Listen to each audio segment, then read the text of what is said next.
think using winning as a metric for your skill is a trap. I think it makes us forget that winning is not everything and that losing doesn't make you worse. Losing doesn't make you worse as a player or worse than your opponent that you're playing against. Using winning as a metric to gauge your skill makes you forget about everything else that comes along the way, everything else that you had to do to get to that point. You're not getting double perfected every game. You're not losing in one hit every game.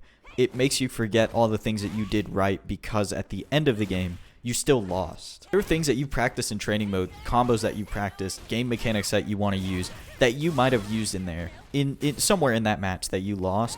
But when winning is all you're focused on, that gets thrown out of the window. All of your accomplishments, everything that you practiced, that you landed in the game, all the good things you did, gets thrown out. Let's touch a little bit on why losing does not make you worse as a player against your opponent, right? Let's gauge your skill against your opponent, and let me tell you why you can't always use victory to figure out how good you are at something. You guys know I play my friend Juices a lot. My friend PHS Juices, he's a very strong player. He's played Super Turbo, he played 4, he played 5, he's played all kinds of fighting games in between, and he beats me a lot. And usually I can accept this because I understand how much more he's played and how much more he understands the game, because he explains to me his thought process. He explains to me how to get better at the game and things that I'm lacking in. But the one time I got really upset that I could not win is when Rose came out. When Rose came out in Street Fighter V like a month or two ago, and he picked her up and could already beat me. Like, he could already beat me on all of my characters. Colleen, Karen, Cammy, whatever I played, nothing really worked.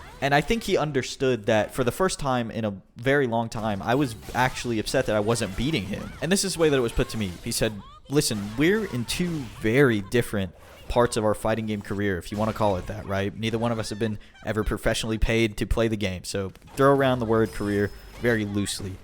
But nonetheless, we're in very different parts of our fighting game lifespan. I am at the start, right? I'm just getting started. I'm trying to learn the games. I'm trying to learn basic things, fundamentals, how to read my opponent. I'm trying to sort of get to that next level. I'd say now that I've hit Diamond, I've played the game a ton, I could call myself intermediate. I think I'm decent at Street Fighter V at least. Juices is Grandmaster in Street Fighter V. He's been playing at high levels in other games too, decently high levels.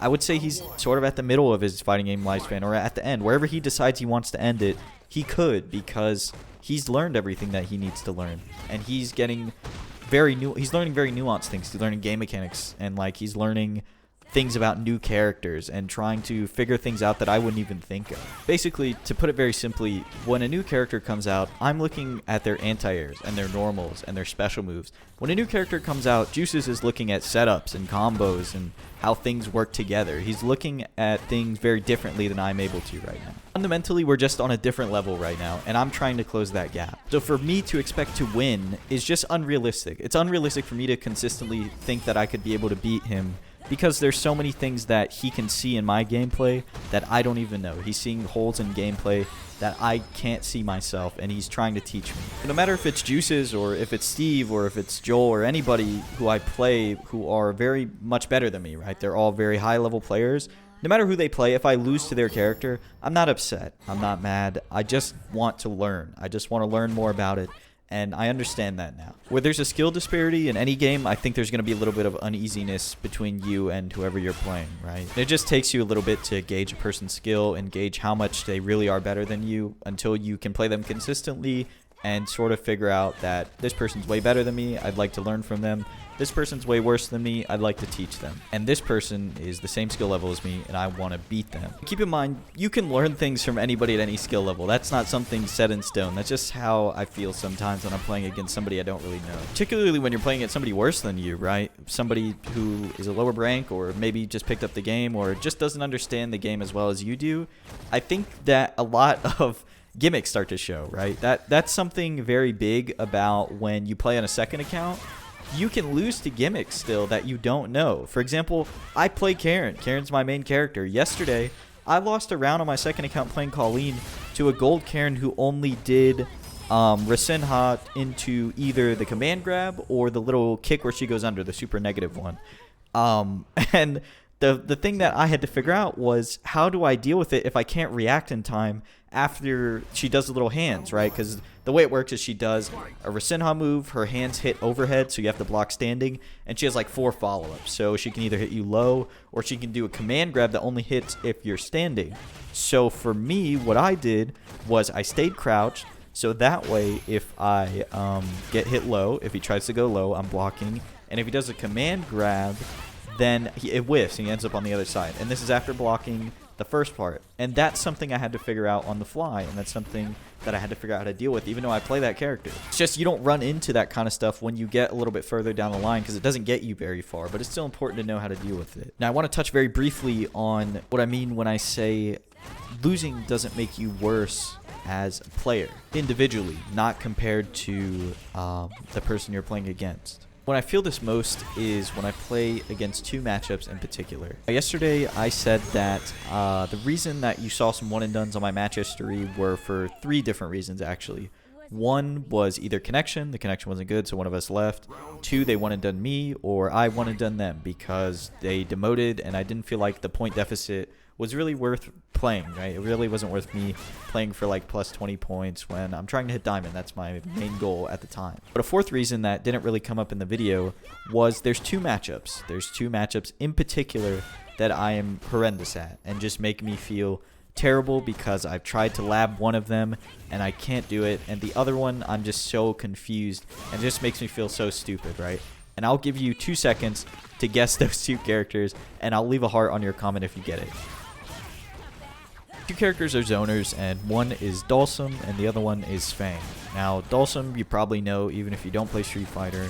His limbs, you know, he's got the stretchy limbs, he can hit you across the stage. But for Karin, I feel like you have to know a lot about the matchup to win. You have to be able to get in and stay in. Your anti-airs have to be very good to get rid of the teleport option, right? To let them know that you're looking for the teleport and you're ready to, you know, hit it or hit them out of the air for doing it. And your pressure game has to be very good to keep them in the corner and not let them teleport out, as well as like stand light kicking, the dive kicks. There's a lot of stuff that I've tried against Dhalsim. I tried to learn the matchup. There's always something new that I just don't have an answer for every time I play against him, and it really does make me feel worse. It just makes me feel very bad when I lose to him again, right? Or the worst feeling is when you get into character select against one of those characters like Fang or Dhalsim, and you're like, oh, well, this is a loss. This is just a wash. I'm going to chalk this up to me not knowing the matchup yet again, and that's it. And then I lose. I think it's okay. I think it's okay to feel bad about that because it is your fault at the end of the day. And when I say you, I always mean me. I always say that in these videos. Every time I say you, I'm always talking to myself because I do. Weirdly, I watch my videos back. I don't know if that's weird, but I do watch them back a lot.